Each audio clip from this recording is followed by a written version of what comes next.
our local state partners, Texas Department of Public Safety, and the many others that have responded to this tragic event. We as Texas are strong, and together we face adversity. Your Texas game wardens responded in the early mornings of Friday to this tragic event, along with many other local and state partners. Since the early mornings of Friday, your Texas gamers have had over 300 game wardens in the area, serving the people of the state of Texas and the citizens of Kirk County. Among that, we've searched 26 river miles since the tragic event has started. We've had approximately 444 rescues, 30 recoveries. Some of our resources and assets we have dedicated to this tragic event include 2 helicopters with police teams, 12 teams, 10 K9 units, 9 swiftwater boat crews, 15 airboats, 16 UTVs, and 169 four-wheel drive vehicles. Your Texas game wardens will remain here and serving the community. We just ask you to continue to pray for the victims, for the families, for your first responders, for everyone involved. We'll open it up now to questions. If anybody has any. Can you talk about how challenging it is for you guys in the mud, the big trees? What's it been like with the different terrain? No, thank you for that question. Extremely challenging. You know, we've got, of course, your Texas game wardens out there, your local, your state partners, Texas Task Force 1. We've got the National Forest Service out there. We've got A&M Forest Service. We've got numerous responders with specialized capabilities where we've got these large pile of debris. And with our canines and you know, when we're trying to make these recoveries, these large piles can be very obstructive. And to get deep into these piles, it's very hazardous. And those specialized teams have to go in there layer by layer because our first responders, also the safety of them is concerned. So it's extremely treacherous, time consuming, it's dirty work, the water's still there. So we're having to go layer by layer, peeling these off to make those recoveries. So we're... What about mentally? Like when you guys stumble across someone who may be deceased, how do you process that? Absolutely. We process it the best we can. We have professionals in place, our crisis intervention team. All the agencies have some members representing there, and officer wellness is a first responder wellness is a key component to these operations. So we're maintaining and monitoring our officer wellness, our first responder wellness. We're making sure they have the support. It's very tragic whenever you see human life. But to see a child and that loss of life is extremely tragic. More rain is expected to come down west of us, and eventually it's going to get down to Guadalupe River. Is that going to put a halt to the searches? And if not, how are you going to change the trajectory of the search and rescue operations? So with the water coming down, that is always a concern, and I'm sure you've been monitoring the last couple of days where we've had some reports of maybe some additional water coming in. Obviously, that's going to impact the search and recovery efforts. You know, us with numerous other agencies do have air capabilities, drone capabilities. We've got numerous fixed wing, rotary helicopters here.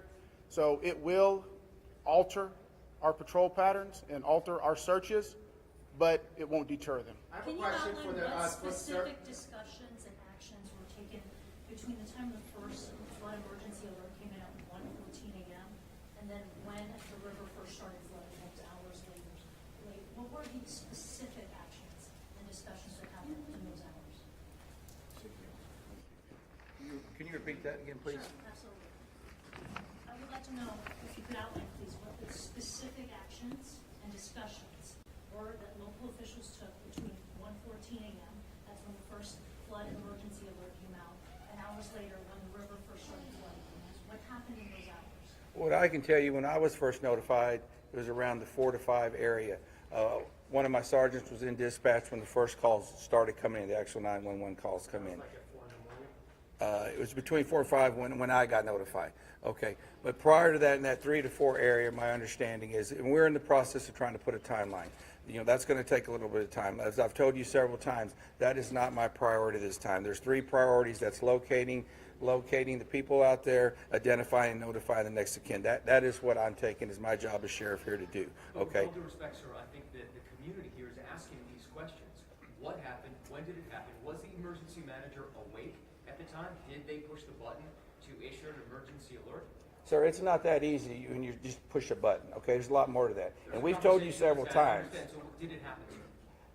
I can't tell you at this time, You okay? can't tell me if the emergency manager of the county actually issued an emergency alert. Okay, Sheriff, who Shimon, is just give me a second to Emergency answer the question. Operations Center? Who Let runs him answer the question. the Emergency Operations Center? I'll come back to you. I'm going nowhere. Appreciate it. Who runs the Emergency Operations Center?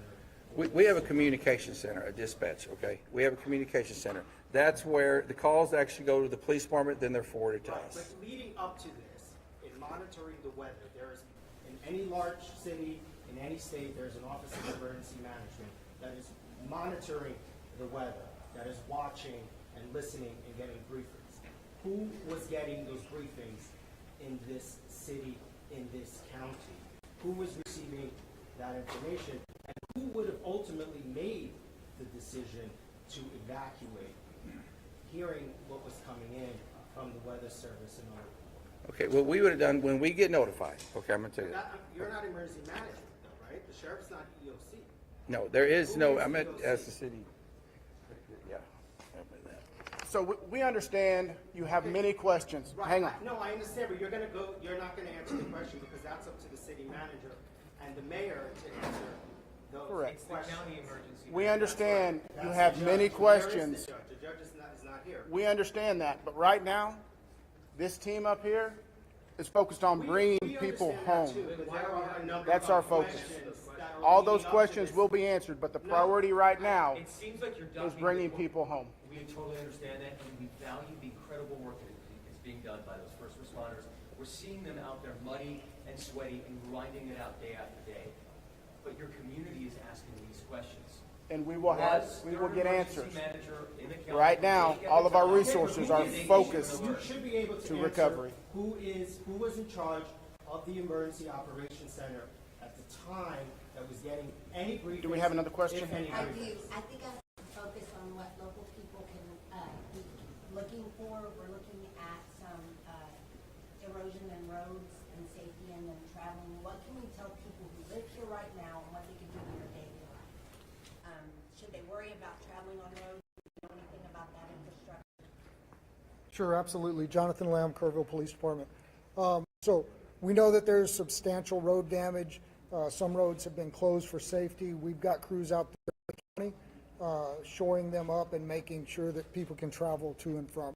What we're asking for the public to do to assist us is if they believe that they have seen someone, a victim, notify emergency services. Call 911, let us know, or use our non-emergency numbers, area code 830-257-8181. Contact our dispatch team and we will send officers out there. We also ask folks to limit their travel. Our first responders have had a very difficult time getting to where they need to go because of the amount of people who are flooding our roadways. We understand there's natural curiosity. People want to come here and see the flood damage. Now is not the time for sightseeing. This operation is ongoing and continuous, and it will continue. I've got time for one more question.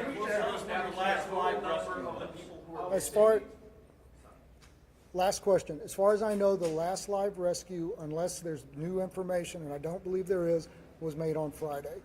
All right, I'm afraid that's going to have to do it for this morning. Can someone answer if the bodies have been released to the families, Sheriff? Excuse me. Have the bodies been released to the families? Some. But they're at autopsy. I mean, How many are still missing? Do we have an estimate among the general population, not just the girls from Mystic, even just credible reports? Is it hundreds still? Is there any estimate among the general population of how many people are still No, missing? I've told y'all several times, it's hard to know that number. No, we don't. I know the numbers that we have found, and that's all I know. You still don't want to tell us who was. All right, so we're going to continue our operations. The next time that we're going to be in front of y'all will be at 5 p.m. right back here.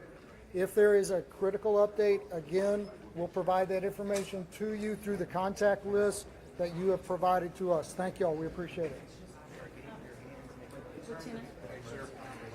Sir, I have one other question. Maybe you can help. It was about the volunteers that are coming. Is there